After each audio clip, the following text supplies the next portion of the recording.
Mina intokazi yakaZulu indaba ezitha uZulu kamalandela ngokulandela inkomo zamadoda. uZulu omnyama ondlela zimhlophe. Wena kaphunga nomageba. Wena kamjokwane kaNdaba.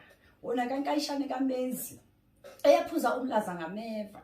Sithuli sikaNdaba, sithuli sikaNkombani. Wena kasihawawo siyinkondlo bayikhuzile ngoba yakhuzwa abaphansi nabaphezulu. Wena kanogwaja omuhle ngomlenze. Wena kabambela shoba ndaba ezitha nyanibingelela abalaleli emakhaya.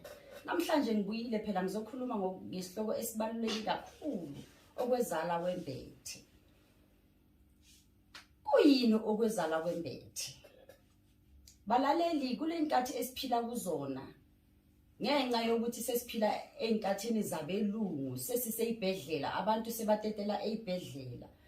Kwenzeka ingozi enkulu kakhulu ngoba abantu abasakwazi okwezala Wembethe. Emandulo kubo khokho bethu kwakuba khona ababelethisi ababeza endlini uma owesimame akhulelwe. Bese ingane ezalwa Wembethe izalwa ngengubo. Kunokuthi kuphume ingane kuphuma umntwana embethwe yile ngubo, ngesingisi sithi iplacenta.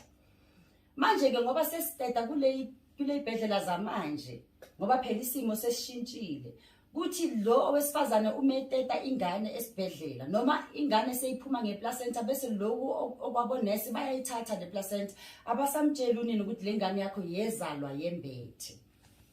Kuyingozi kakhulu ngoba phela abanye ke la wona laba placenta bayawathengisa ukwenza izinto zabo ezingasile. Kodwa ke ingane eyezalwa Wembethe ingalungiselwanga from incane kuba nenkinga kakhulu. Isikhathi masiya uma eloke ekhula izinto zakhe ziyavaleka. Uma ephuma eyakubelaphi ebendabuko bayamtshela yena ukuthi wezala Wembethe, but ukuthi iplacenta yakhe yalungiselwa kanjani ayaziwa ukuthi yaphilelaphi. Kanti loka emandulo ngesikhathi sabo khokho bethu ingane emayizalwa Wembethe yayitathwa ke leyo ngubo leyo sibiza ukuthi placenta. Bese bayenzela umsebenzi bese bayayibika bese bayayembela khona ekhaya. La kwembelwa khona angazi ukuthi siyibizani isibhono somntwana okwezala Wembethe. So ke balaleli okwezala Wembethe kubaluleke kakhulu ukuthi ukulandelisise abadala bakulungisele ngoba kuhamba mawukhulile uthola ukuthi manje into zakho ziyabopheka, izinto zakho azivuleki. Ngoba phela okwezala Wembethe le ngubo yomntwana kumele ilungiselwe abomalume bengane bese bayigciba kanye nayo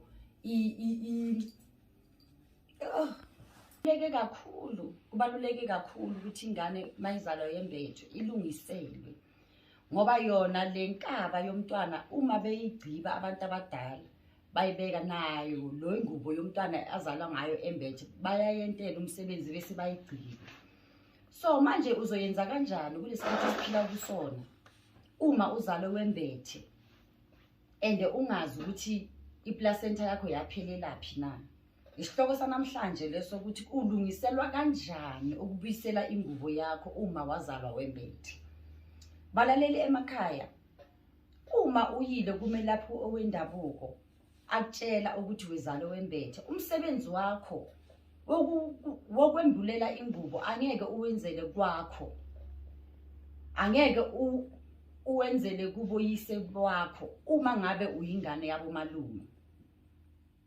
Kodwa makube abazali bakho bagana konke ngokuphelele wazalwa emshadweni, yebo uzoyenzela kuboyise bakho. Kodwa makube wena wazalwa uyingane yabo malume leyo ngubo leyo kwamele uyiguculele kubo malume bakho. Ngoba uma uzenzela izinto uhambe uyombulela le ngubo endaweni okungasiyiyo, kusasa makube seniwentile loyo msebenzi loyo izinto zakho still azibi right, uzobona ngathi lo melaphi owendabuko akenzanga kahle. So kubalulekile ukuthi wethole kuqala ukuthi wena mawuzalwa mawuze emhlabeni abazali bakho bebame kusiphi isimo, babeganene ngokuphelele yini noma ngabe uyingane eyabo malume. Balaleli uma sowenza lo msebenzi makube uyingane eyabo malume umama wakutholela ekhaya, umsebenzi wokwembula ingubo yakho kumele uhambe uyowenzela kubo malume bakho.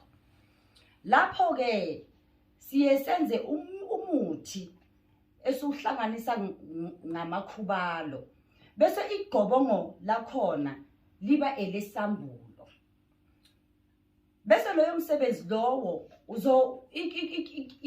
igqobongo lakho elesambulo kumele balenze for 7 days amalanga esikhombisa uhlala ekhaya awuphumeli ngaphandle bakwembathisa lengubo le babehlaba imbuti yakho bakhipha yona le placenta le engaphakathi okwembuti imbutana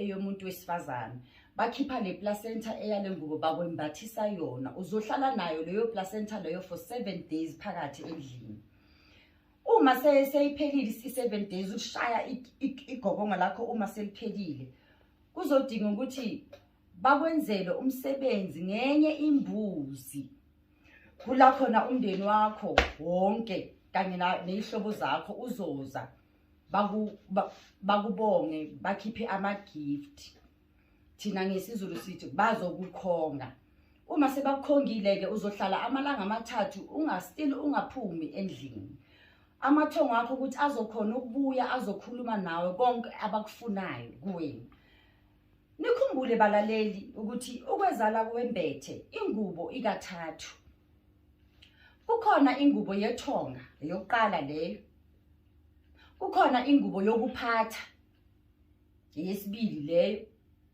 kukhona ingubo eyamabhizinisi mawunengubo yethonga okusho khona ukuthi uyinyanga uzoba umelaphi owendabuko uzoba namandla ngoba lento wazalwa wembethe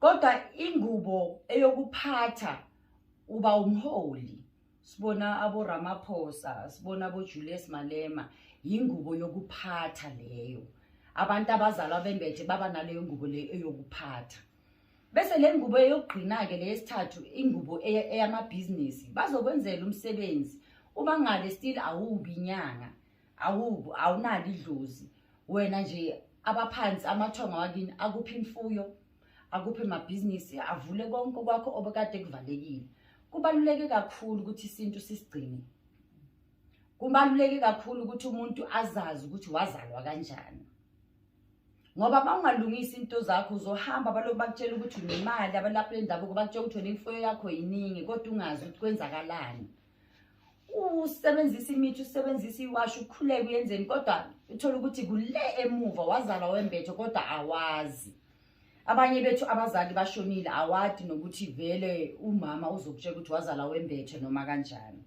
isimo esiphila kusona namhlanje siyasilimaza kakhulu siyisizwe sinsundu ngoba dala amathonga wethu uma umuntu obelethisayo athola ukuthi umama wezele wembethe umsebenzi wawenziwa ngaleso sikhathi umntwana ingane ekhule izinto zayo zivulekile mawuphuma ke uya kumelaphi owendabuko uma akutshela ukuthi wezala wembethe so yazi ke mlaleli ukuthi kumele akulungisele kanjani manifuna ulwazi kakhulu ngokwezala lembethe inamba yami ikhona lapha phansi ngizomshayela kuleyo number nenze ibooking bese mina ngizanitshela kabanzi ngokuthi kumele nenzeni noma ke ungezikini uya kumelaphi wakho owendabuko inkinga ayikho bazokulungisela kodwa nami ngizonitshela ke nginilekelele ukuthi ukwezala wembethe kusuke kwenzakalani kumele wenze kanjani umsebenzi thokozani siphinde sibonane ngokuzayo